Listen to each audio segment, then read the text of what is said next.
Hi, I'm Danny Lipford. And I'm Chelsea Lipford-Wolf. Thanks for watching this episode of Today's Homeowner here on YouTube. And don't forget to leave us a like and a comment. And be sure to share with a friend, subscribe, and hit the bell icon so you get notified of new videos. Thanks and enjoy the show. This 50-year-old kitchen is tired and very out of date. We're about to transform it into today's kitchen, a modern, family-friendly space. Today's Homeowner with Danny Lipford, the voice of home improvement, with projects, tips, and ideas to help you improve your home.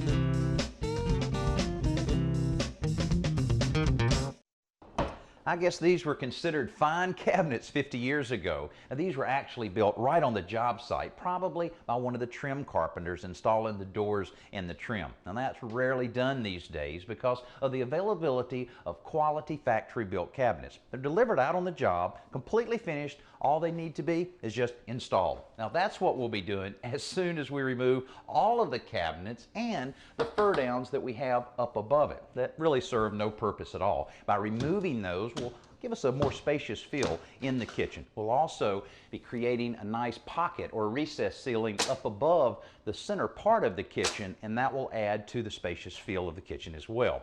Now, one of the more significant changes we'll be making is the removal of this entire barrier that's between the kitchen and the adjacent family room. Now, a lot of people want to do this very thing to their own kitchen and remove that barrier that prevents you from communicating with whoever is in the adjacent family area. Now, also to tie these two rooms together, we'll be using the same flooring in the kitchen and continue right out into here, and the same style of cabinets will be used to create an entertainment center here with a large television up above. Of course, we have a little bit of work to do here to create a more modern look on the walls. Now, all of this will come together very soon. It's going to be a great show. Stay with us. Whether you love it or whether you hate it, paneling like this can really darken a room. So by removing all of this and installing drywall is going to improve the look of the whole space. Now, many homeowners are realizing how convenient it is to have a washer and dryer close by the kitchen area. The original design of this house had the washer and dryer here, but we need a little work on this space to improve the look of it. Now, speaking of appliances, we'll be taking the old refrigerator and the old dishwasher that still has a little bit of life left, donating that to a local charity. But I'm afraid our stove and our vent hood have seen their last days. Now, to get this project started, we'll take out all of the appliances first, then the cabinets will have to go. The plastic laminate countertops come up pretty easily, and since we have no plans to reuse them, Greg and Dave don't have to be exactly that gentle. The old sink will get a new home, so it's removed more carefully and set aside for salvage. Recycling old cabinets is always a good idea, if possible, but because these were site-built, it just isn't happening. 40-something years ago, this was the style, and the guy who did this work didn't spare any amount of effort or nails to be sure his work would last.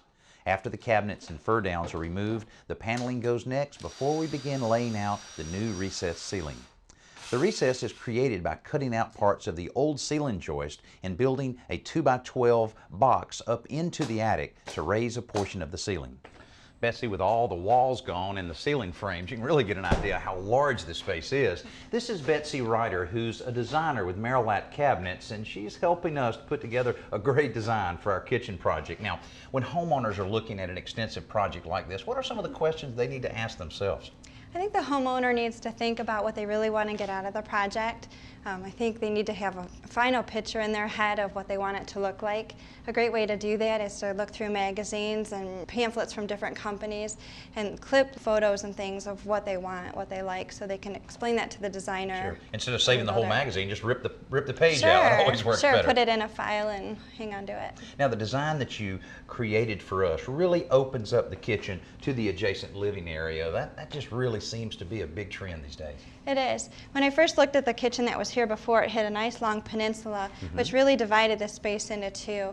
With an island, it opens it up and gives you a nice traffic flow. Yeah, and I love the way you ran the island the length of the room instead of, like so many people, creating a barrier again by putting it between the kitchen and the adjacent area. Right. The way this room is laid out, a little bit longer and narrower, it's nice to have it lengthwise like that so you can have a little bit more cabinetry. And we added some glass doors on the end of the island to still give it a nice decorative look from the, yeah, that'll the look living great area. from that living area side. Now, I also noticed on the plans a long bank of cabinets and countertop here. I think it was over 17 feet long. Right. It's nice to have that much counter space, but it's nice to break it up too. We added a kind of a tower of cabinets in the middle there. It has like a plate rack and glass door, some decorative cabinetry to help break up that space and give it a nice accent. Notice on the plans you utilized a space over here that we never even thought about utilizing. Right. This wall will have a 30-inch pantry, and the next to it will have kind of a bar area with a wine rack and another glass door. Okay, all right. I know a challenge too with the space that we had is to try to figure out a place for a washer and dryer, and this is kind of neat how it's tucked in here. Storage is very important in there, isn't it? Sure. Everybody needs a place to put, you know, the detergent, the softeners, everything else that goes with laundry care. So it's nice to have it right above it and tucked in that closet. All right. And of course the refrigerator here next to the door makes a lot of sense, and you even have cabinets above that. Sure. So you talk to homeowners and people redoing their kitchens, there's never enough storage. So anywhere you can get an extra cabinet, it's always a benefit. And the refrigerator by the door is nice as you bring in groceries. It's convenient to put things away right away. That's perfect. And also is nice that the refrigerator and the sink and the cooktop on the island are fairly close. Sure. It's a nice triangle. So as you're creating your meal, you don't have to walk too far to get to where you need to go. Well, I'm looking forward to seeing all of this come together. We'll be installing cabinets here in just a couple weeks, but first, our simple solution of the week. It's time for this week's Simple Solution from home repair expert Joe Truini. Moving is one chore no one looks forward to, but we all encounter it sooner or later. It's particularly hard when you have heavy objects to move around. Well, the movers will bring the boxes into the house, but it's usually your responsibility to get the boxes into the individual rooms. In a case like this where I have this heavy box I need to move, rather than trying to carry it, I'm going to use a piece of plastic to drag it into the room.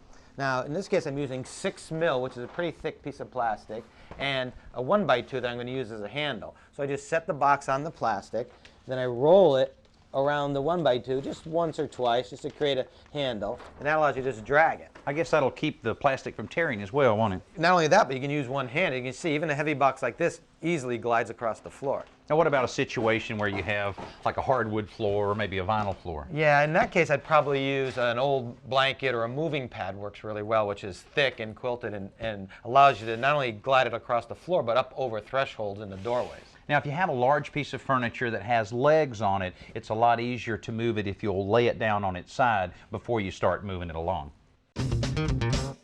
Boy, things look a lot different out on our kitchen project since Betsy, our kitchen designer, was here just a few days ago. Now, our electricians came by and completed all of the wiring for our new recessed lights, and they completely rewired this entire area because the original wiring was almost 50 years old. Also, the plumber was by to handle all of the drain lines and water lines necessary for our kitchen sink, the gas line that'll be in the middle of our island, also the washing machine location. All of that plumbing is complete.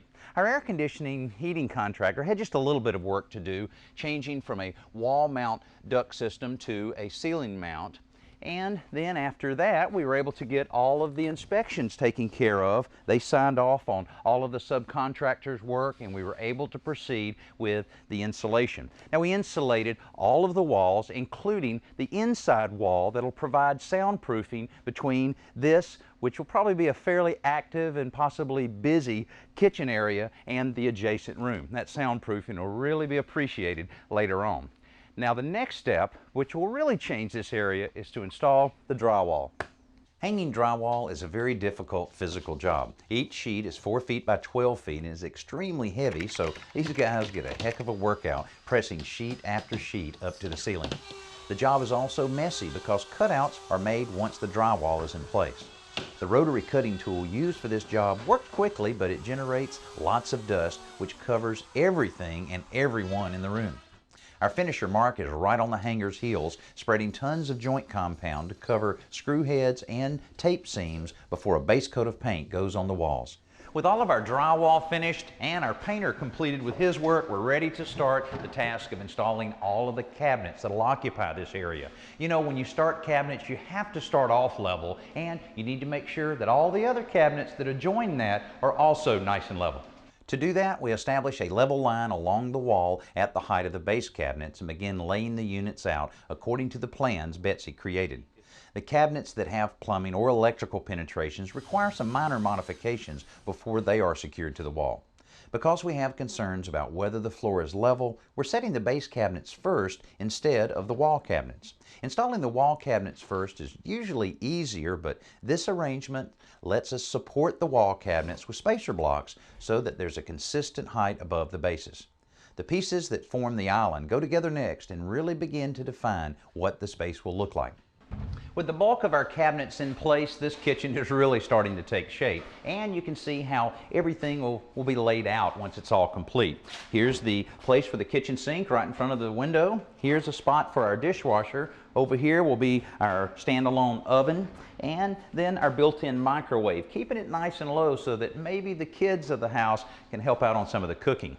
And we're also just finishing up, you can see David here kind of adjusting our doors going into our laundry area, and we've also replaced the doors and the trim on all the adjacent doors just to upgrade them a bit. But now we're working on some of the real tedious work, adding some accents to the cabinets to really give it a distinctive look. I mean, look at the furniture legs that the folks at Marilat sent us that have basically converted this base cabinet, it's a 30-inch base cabinet, to a piece of furniture. It really looks great. And along those same lines, think about how nice this will look once it's installed. Now, our next step on this project is to complete all of the wall finish, which is a specialty faux finish that's very unique in style and a lot easier than you think to apply. And we'll look at it right after our best new product of the week. Let's join Danny at the Home Center to check out this week's best new product. Storage, none of us ever have enough. And the space that we do have for storage, we may not be using it as effectively or efficiently as we could. Now, if you have a small bathroom, you know how crowded it can get. Well, Sterling may have a solution for us. It's called the Storganized Bath and Shower Door. Now, it looks a lot like a regular traditional bypass shower door, but here's what's different. The storage column that's built in on this side of the unit. Now, the little plastic shelves clip right out, and you can throw them in the dishwasher to keep them clean, and you can move them around so that you can maximize the amount of storage that you have. Now, it's available in a lot of different glass styles, from rain glass to mirror to clear and others, and several different finishes that are available as well. Now, this is a very do-it-yourself friendly type installation because they have a no-cut bottom seal that allows you to expand or contract the bottom part of it so that you don't have to do any cutting or possibly make some costly mistakes. Then you put your top piece in, your two sides, it clips right in, and you're done. And all of this for around $250. Just a few more trim pieces and all of our cabinets will be complete. Then we'll be ready for our countertops. But before the countertops go in, we have to complete the specialty finish that's being applied on the walls by Carol Vonish. Now, Carol, this seems like such a trend for people to make their walls look old, the old world look. Where's that coming from?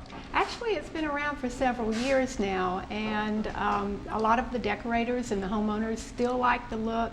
It's very easy, warm, inviting look, so that's one thing that maintains the popularity. Well, it definitely will look good along with our stained cabinets. Now I know that you had the painter come in and put a base coat on, and where did it go from there? Well, then I mix a glaze and I apply a little bit on the wall like this, and I don't want to put too much on because of the old world look that we're trying to achieve. We don't want it too heavy. So basically I'm only going to put a little bit on, and then I'm taking a sheepskin woolly and just blotting it out and blending it so that I get the highs and the lows of the glaze. Yeah, just a little bit of a contrast in there and how it looks. And then as far as any other step, is that basically complete that? This is basically it for this particular look. Hey, but Very I hear simple. you guys have something planned for the raised ceiling in our kitchen here. What's up? What are you planning on there? That's right. We are going to be putting up some hand-painted vegetables up there that would be reminiscent of the Tuscan look, the Italian kitchen. Oh, okay. And these are some of the drawings that we're going to be putting up here. Basically, what I do is I trace it out on paper, and then I use a tracing paper and put it up there on the wall, and then hand paint it so that the finished product will look like this. God, that must take a lot of patience to be able to blend all those colors in like that. Well, actually, it's not that hard to do. There are other ways that a homeowner could do this, from hand rub stencils to rub-ons to, you know, they can get any type of look if they're not artistic enough to do the hand painting. Well, that'll be a nice accent up there. Now, what about the words you have here? Looks These, like Italian. Yes, actually I got these out of an Italian menu, and we're going to intermittently place these up on the soffit areas. And again, they'll be traced on, and then I'll hand paint those on because I don't want them to be too commercial looking. I see. And then they'll all be faded back. One of the further steps that I will do in this is sand all of the painting back once it's up to age it. Almost a distressed, a little bit distress distressed a little bit. exactly, and then put another aging glaze on top of that to bury it even deeper. Well, this will be real interesting seeing this come together. Even though Carol uses a template to trace the outline of her designs, they require an awful lot of artistic skill and attention to detail to complete. The color choices and subtle shading, plus a coat or two of Carol's glaze, create very rich, deep images around the border of our recessed ceiling. The lettering and the hand painting that Carol did in the kitchen just really has a distinctive look. But boy, it takes a lot of patience to handle that kind of work. Now, our kitchen's really coming together, including the installation of our vent hood that we just completed. Now, this one from Braun actually has an external fan, which makes it very powerful and also very quiet. We'll talk more about that in next week's episode. But right now, the guys that are really dominating the job is our tile setters. You can see they're busy installing our 18-inch by 18-inch ceramic that we selected on a diagonal with a solid border all the way around the room. Now, they plan on finishing this today, so I better get out of here. Because these tiles are so large, the crew is using a trowel with a 1/2 inch by 1/2 inch notch to apply the thin set adhesive. This requires a little more thin set than normal, but it helps to make up for any irregularities in the home subfloor that might make the finished floor a little uneven. Let's head outside for Around the Yard with lawn and garden expert Tricia Craven-Worley. Now, what exactly do you mean when you're talking about dividing irises? Well, dividing iris means breaking them apart and getting them ready to plant. And you know, these iris are grown on what's called a rhizome. That's what this is. Now, that's different than a bulb? Yeah, it's kind of a bulb, but basically a rhizome is something that grows horizontally on the surface or slightly under the surface. And actually one of their cousins here, the calla lily, also grows that way too. Huh.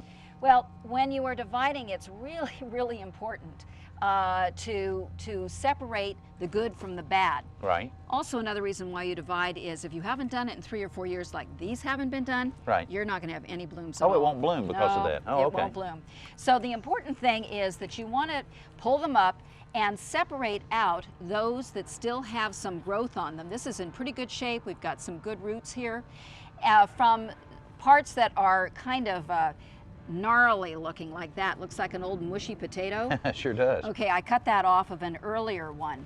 And you can see this one here. This is still attached to something. Look how bad that is. Oh, I see. Obviously that's trash. Yeah, so you want to discard those and save only plants that look like this, ready for planting when you're to that step.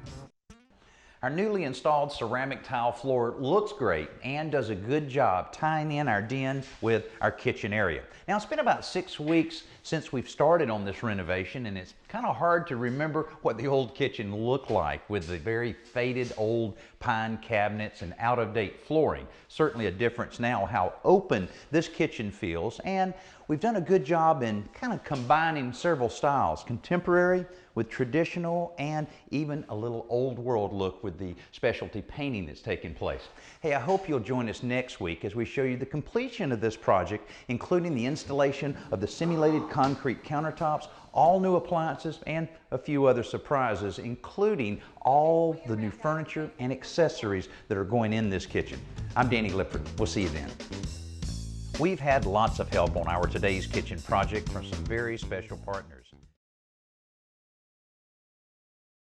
Thanks for watching this episode of Today's Homeowner. And don't forget to like, comment, and hit the bell icon so that you'll be notified of new videos. And be sure to click around and watch some more videos while you're here.